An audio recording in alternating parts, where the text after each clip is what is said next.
Spice jet విమానం భారీ ప్రమాదం నుంచి తప్పించుకుంది. గుజరాత్లోని కాండ్లా ఎయిర్పోర్ట్ నుంచి ముంబైకి 75 మంది ప్రయాణికులతో బయలుదేరింది.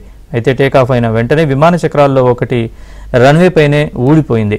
విమానం నుంచి ఏదో వస్తువు పడినట్లు గుర్తించిన ఎయిర్పోర్ట్ టవర్ కంట్రోల్ అధికారులు రన్వేపైకి తనిఖీ బృందాన్ని పంపించారు. విమానం టైరు అని గుర్తించిన వెంటనే అప్రమత్తమయ్యారు.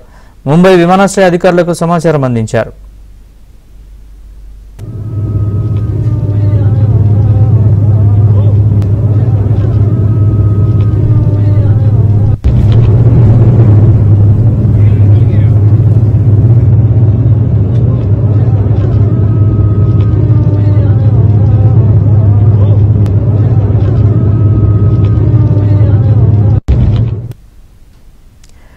టైరు ఊడిపోయిందని విమానంలో ఉన్న ఓ ప్రయాణికుడు తోటి ప్రయాణికులకు చెప్పడంతో అందరూ ఆందోళనకు గురయ్యారు. కుడివైపు టైర్లలో ఒకటి ఊడిపోయినప్పటికీ ప్రయాణాన్ని కొనసాగించారు.